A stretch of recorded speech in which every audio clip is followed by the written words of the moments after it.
I thought, as a little bit of fun, I would cover something which I'm sure probably sits at the back of a few people's minds, and whilst I've never directly been asked this question on the channel, I thought it'd be a bit of fun just to cover it off anyway. So that question is, how do I afford all of this stuff, and probably particularly all of that stuff? So in terms of buying drums and buying all of this, I've always had three main ways of doing that. The first one is cash.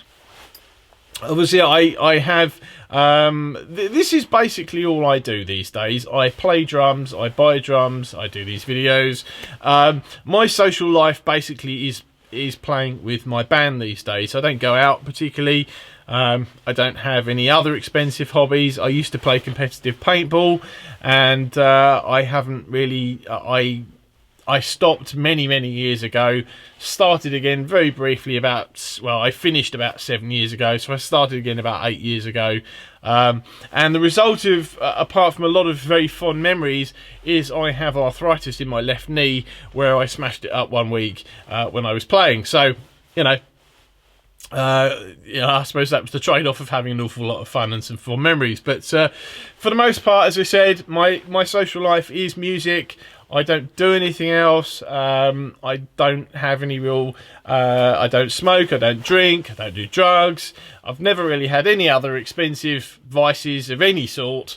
And so basically that's, first of all, how I've managed to afford a lot of all of this stuff. The majority of the stuff which is in this studio, in fact the majority of stuff that you could probably see all around here and everything, I have owned for a very long time.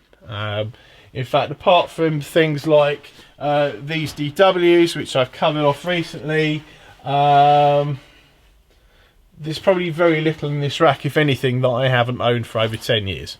In terms of buying stuff, so things like cymbals. So I bought these fairly recently. There's a Peisty ride cymbal and Peisty crash. Yes, it's red, and whatever your opinions are on coloured cymbals, but it goes nicely with the crystal beat. What can I say? In terms of little things like cymbals that I buy off of eBay, they're pretty much in fact I can't remember the last time I bought a new cymbal. I buy a lot of cymbals off of eBay. They're all second hand, and I make a decision on how much I'm happy to pay and then stick with that. Unless I really desperately want something that looks like I'm not going to get it, then I'll put in a last second bid. But other than that, I have fun on eBay. I pick out the odd little bits that I want to maybe to have just to embellish what I've already got. But for the most part, I buy things off of eBay, and I suppose I'm fairly lucky with the pricing on that. But the thing is the money for that basically comes out of my my spending money from my job. So the bigger purchases, and this goes I know specifically for the gold AK drum, and also for the Craviotto Timeless Timber, the first one certainly, which is this one. And I got those I got those basically after getting a loan. And I approached, a bank, I can't remember who it was, but I basically got loans for both of those drums. I know that I did on both of those drums. I possibly did on some other bits as well, but I did certainly get loans to buy those drums, and I paid them back over probably about a year. And I managed to do it with only a sort of a nominal amount of interest being paid on them as well. So to spend $2.5 grand on a drum, it's a lot of money. If I'm only going to pay something silly like 100 quid interest, which at that point it probably was only about 100 quid interest, I'm willing to actually pay that little bit of money and get what I want.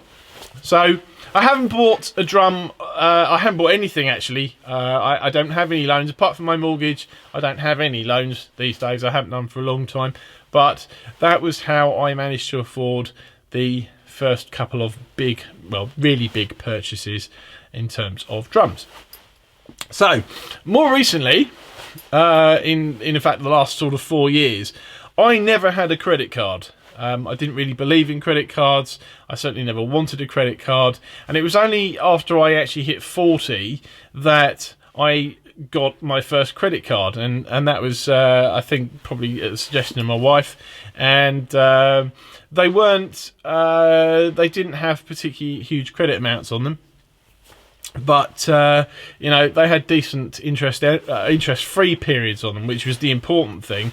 And basically, the first couple of credit cards I got, I don't think I maxed them out, but you know, I put a couple of big purchases on them, paying them back over the interest-free period, and all done and dusted. And there you go. So the current I suppose current crop of drums, including probably the last few that you've seen on here, the Tama Reserve drums, the Sakai Trilogy kit. God, I can't even remember what else I've bought on that. I got that credit card last year. And I got that credit card for a very specific reason, because I wanted to try and buy a snare drum off someone, oddly enough, who I actually know. And it was quite a rare snare drum. It was a Craviotto. It was a rare snare drum.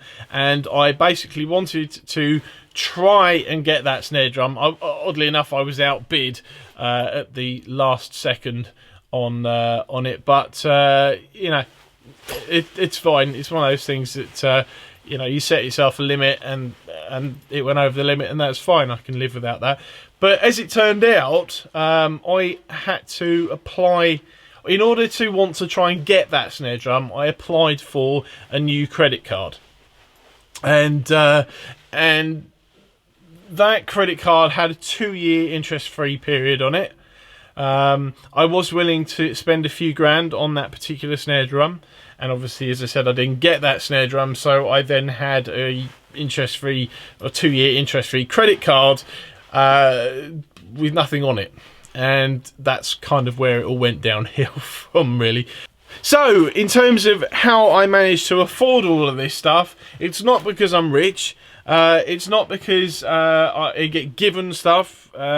It's not because I have some amazing high-paying job either.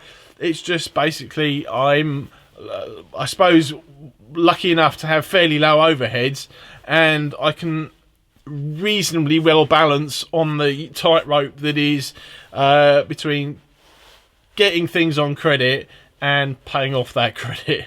I am, well, you know, I'm not planning to buy. I never really plan to buy drums. Drums end up sort of, I suppose, falling in front of me, metaphorically and sometimes literally as well. So, in relation to really everything that you see in these videos, it's the culmination of basically 30 years of my life, and the fact that I very rarely sell stuff, and have had, I've been incredibly lucky to have fairly low overheads, or certainly manageable overheads, for the majority of my adult life. So, that's basically the answer to how do I afford all of this stuff. Thanks for watching. Hope that was a bit of fun, and maybe a tiny bit of interest. But either way, thanks for watching, and I'll see you in the next video.